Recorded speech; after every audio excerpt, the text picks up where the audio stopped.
عمر أنت، سؤالي لك بسيط. أنا عقيل العراقي، أجنبت ولم أجد ماء وأريد الصلاة، ماذا أفعل؟ تفضل نسمع جوابك إن شاء الله. طبعا تتيمم.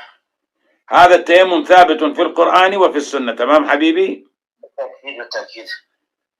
في صحيح مسلم يأتي رجل إلى عمر يقول له إني أجنبت ولم أجد ماء، فقال له عمر لا تصلي. من أين أفتى عمر بهذا؟ طيب أستاذ عقيل، هذا مو الحديث اللي عمار بن ياسر؟ أي نعم. هو عمار بن ياسر منافق مثل علي بن أبي طالب، لا يؤخذ منه الحديث من المنافق.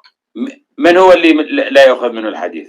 عمار بن ياسر منافق وعلي بن أبي طالب منافق. زين، النبي صلى الله عليه وآله يقول يا علي لا يحبك إلا مؤمن ولا يبغضك إلا منافق، كيف يكون علي بن أبي طالب منافق؟ يعني هذا الحديث مكتوب عن عدي بن ثابت وهو رافضي. هذا زين. الآن النبي صلى الله عليه وآله وسلم يقول ويح عمار تقتله الفئة الباغية يدعوهم إلى الجنة، يعني راية علي بن أبي طالب تدعو إلى الجنة، وراية معاوية تدعو إلى النار. فالمنافق الذي يبغض علي بن أبي طالب أمثالك، المنافق الذي يبغض علي بن أبي طالب أمثالك.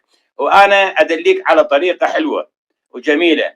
أنت عليك أن تروح تبحث عن تحليل الدي ان ايه وتسوي فحص. إذا تبين أنك ابنا لأبيك المثبت بهوية الأحوال بالوثائق الرسمية، أنا أكون عبد إليك. أنت أباك ليس الذي مثبت في هوية الأحوال.